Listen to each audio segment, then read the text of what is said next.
Good morning. My name is Eric Webster. I'm the rice weed scientist with the LSU AgCenter. Sorry we couldn't be there in person, but a lot of things have changed in 2020, and hopefully in 2021 or in 2022 for winter meetings we'll get back to normal. This morning I'll talk to you a little bit about weed management. I'm going to give you a little bit of overview of what we did in 2020 from a research standpoint. We had 7 experimental herbicides in 2020. Very few really new modes of action or new compounds, active ingredients, one being benzoyl bicyclon, but we've been working on that now for about 6 or 7 years.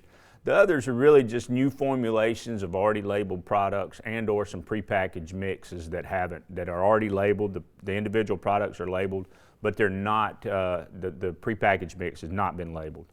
The main thing, or one of the main things we focused on this year was looking at Loyant coated on a urea fertilizer. Looked at it in many different weed spectrums, as well as different situations, whether flooded or dry situations.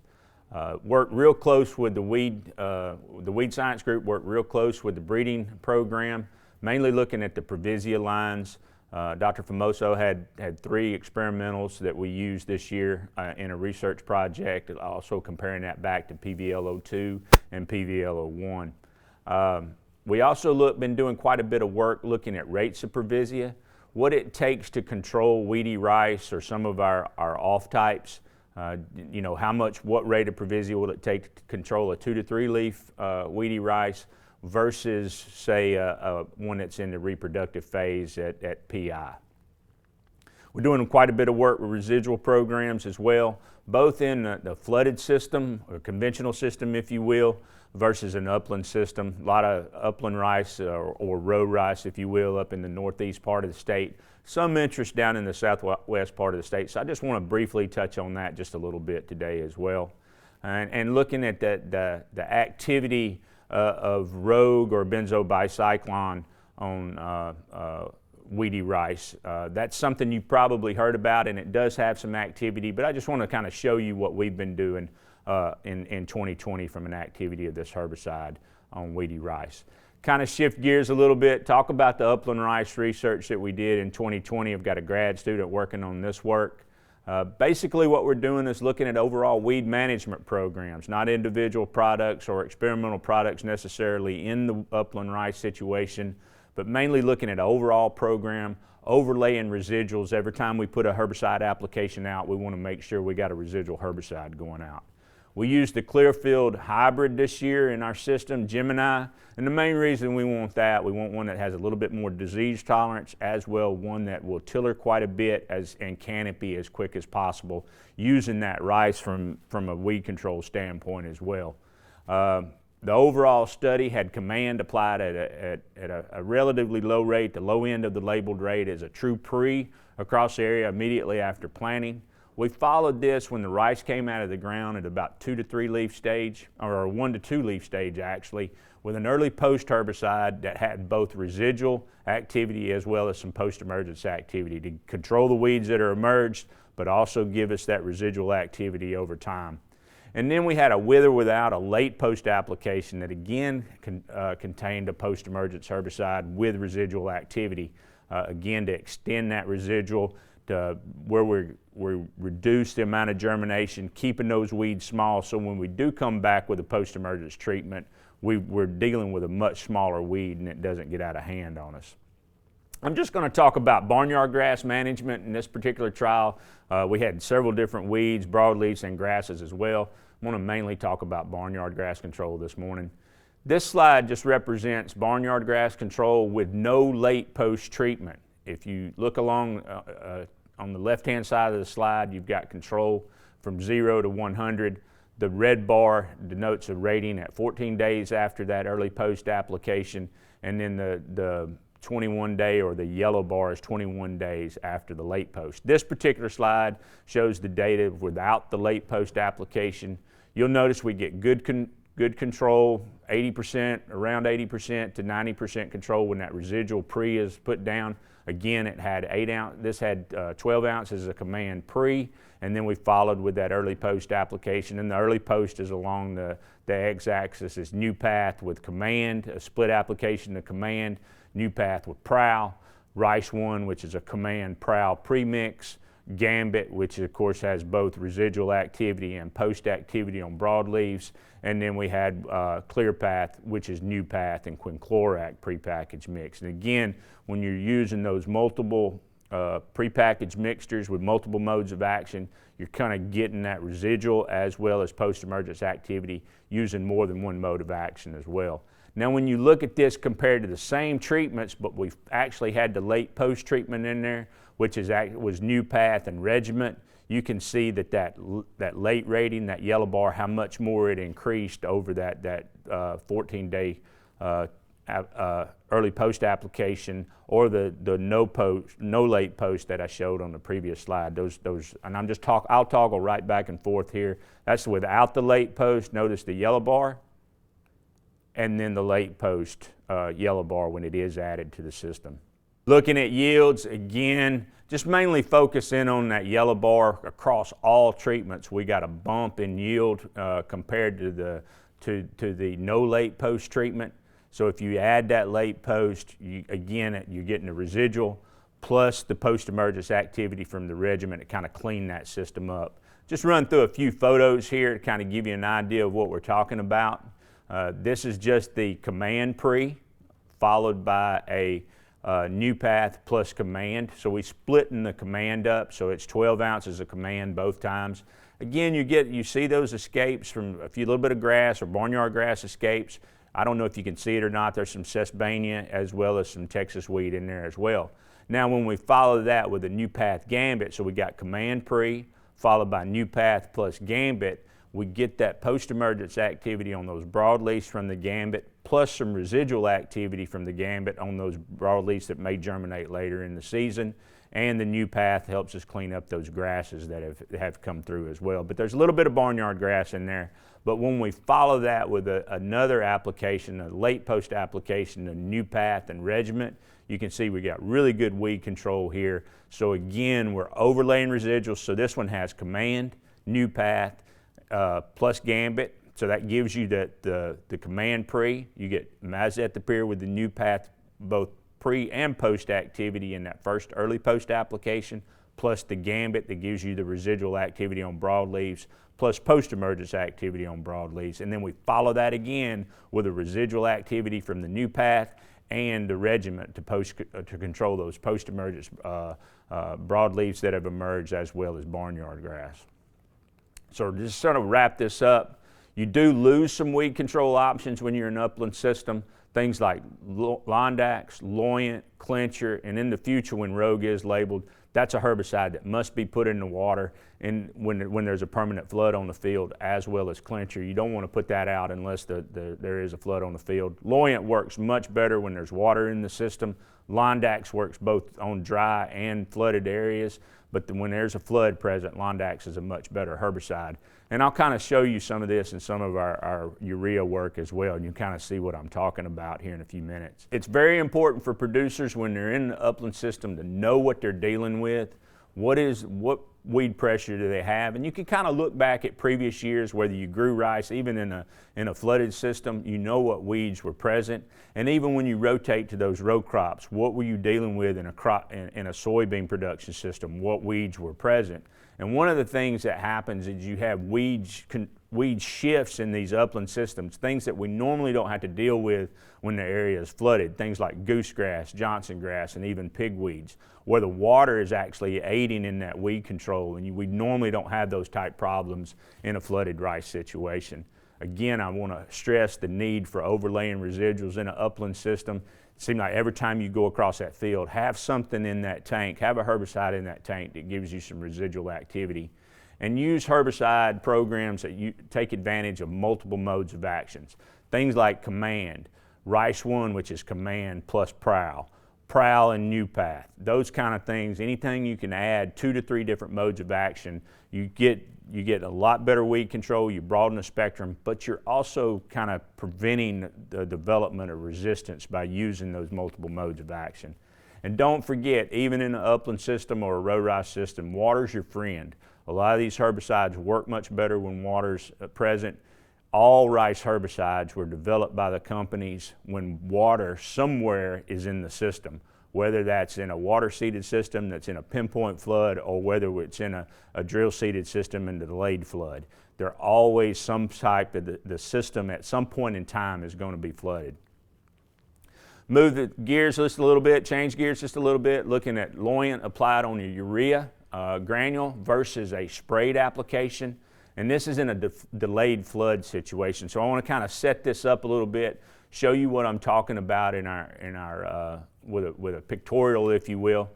This is where we applied the flood the day of treatment. If you look right in front, that NT, that's the non-treated. We had 8 ounces of command applied pre, just as a reduced rate of command. And some of our growers in Southwest Louisiana actually use 8 ounces as an X rate. So this is a lower rate. We got a little bit of clay in this soil, so I bumped the rate just a little bit to 8 ounces for us. And then we followed it immediately after the post-emergence treatment of the loyant with the flood. As soon as we sprayed it, we put it out. So if you look to the plot next door, that's 16 ounces of loyant on urea, 150 pounds of urea. And if you look in the back, you'll notice that that's 16 ounces sprayed. So again, once that spray or that urea went out, as soon as we got that out, we flooded this. And you can see we're getting a little bit of escapes. There's not a lot of difference in that urea, 16 ounces versus that non-treated, but there's really good activity out of 16 ounces sprayed on and 10 gallons per acre. Now, if you look at this one, we delayed the flood 5 days after application.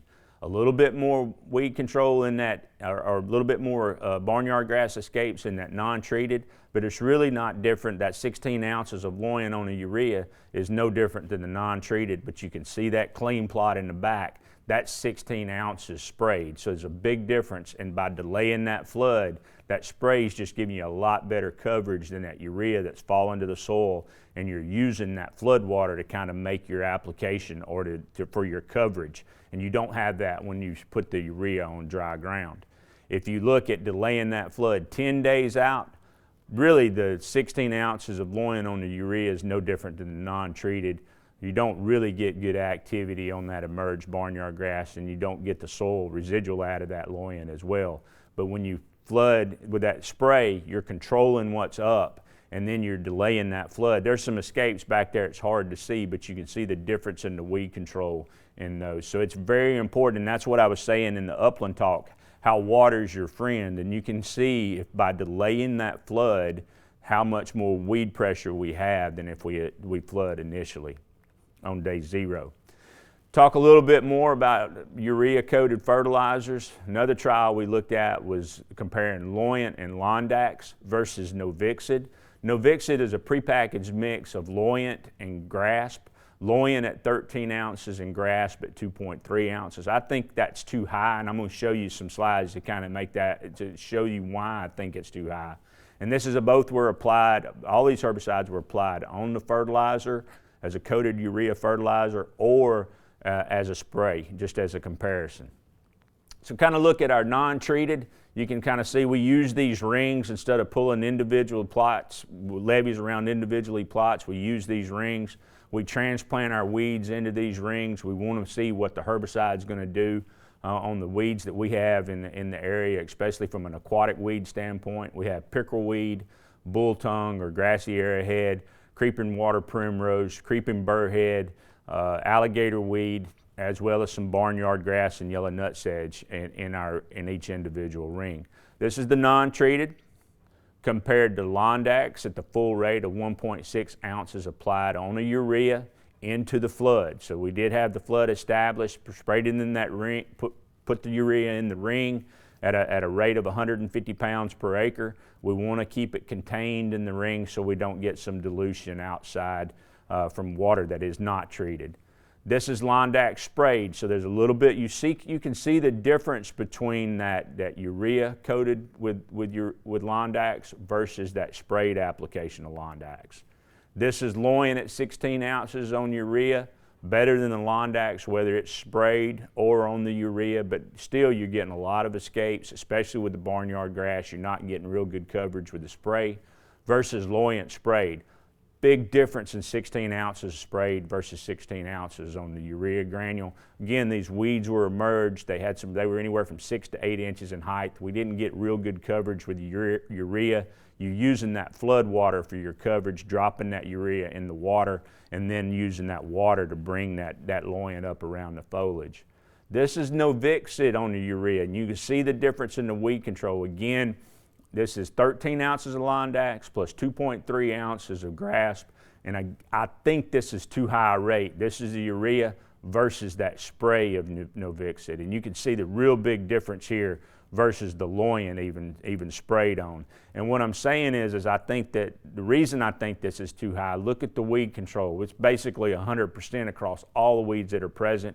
I think we can drop that rate down to maybe even 7 to 8 ounces of Loyant and get down to around 1.6 to 1.8 ounce of Grasp, and that would be a really nice herbicide.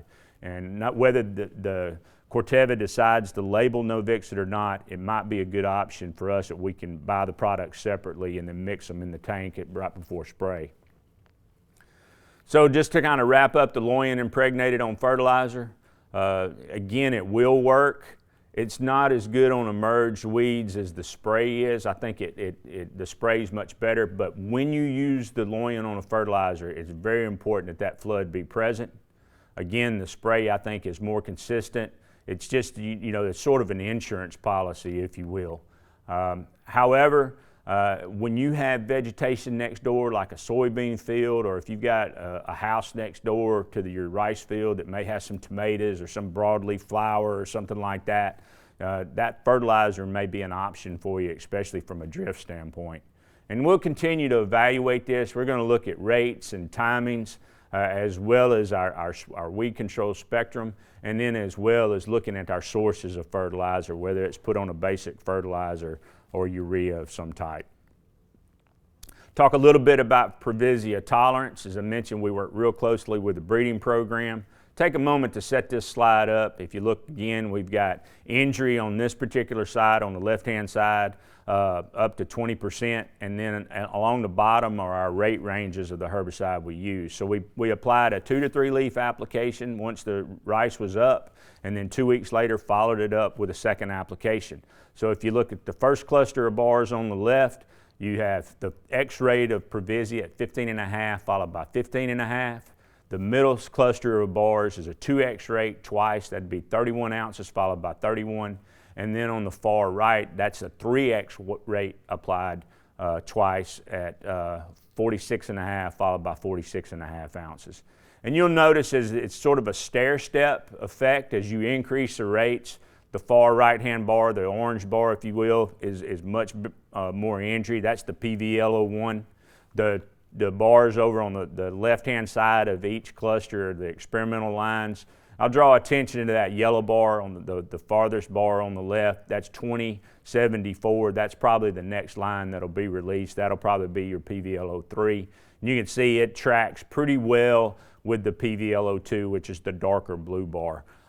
From an injury standpoint, I don't think we'll ever get out of injury on the Previsia rice. I think it's always going to be some sort of an issue. It's just the nature of that technology. We sort of lucked out with Clincher with really not having some injury issues, but this particular technology, you can always expect a little bit of injury from time to time.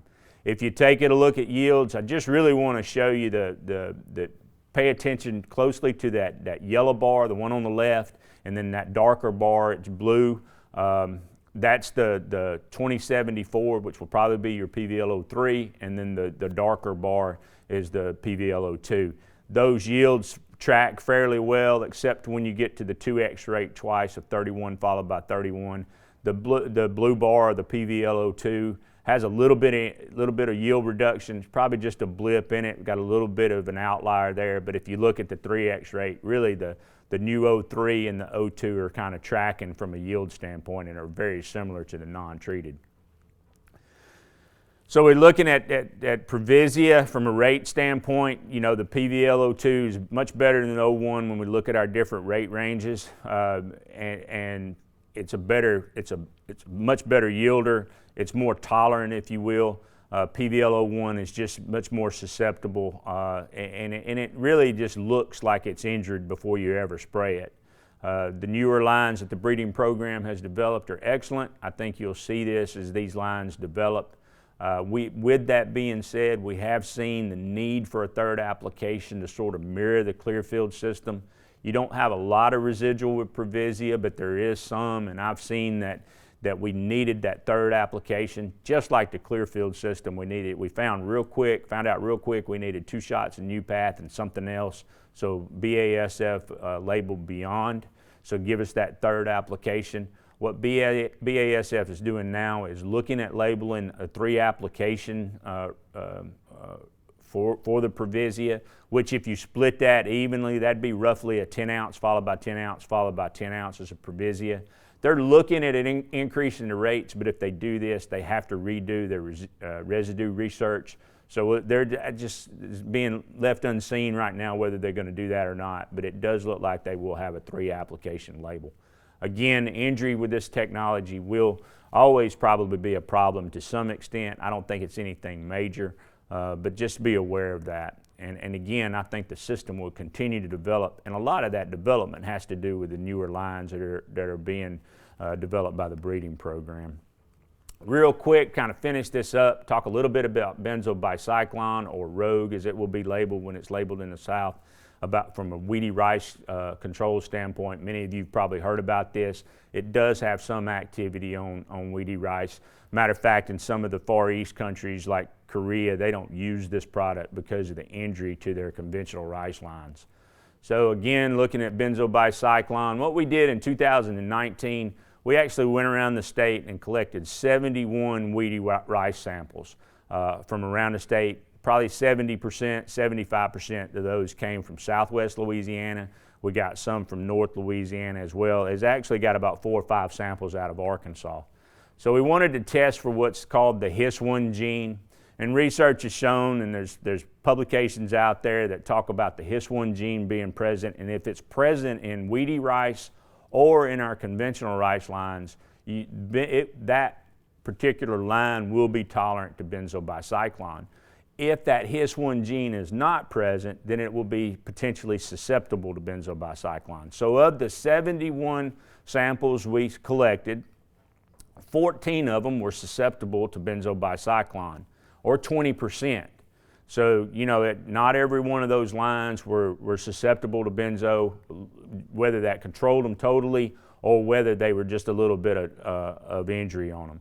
So 11 of those 14 lines were what we're going to call pure red rice, the wild type, the old, what we had 15, 20 years ago before the Clearfield and the outcrossing. So we still have some pure lines out there.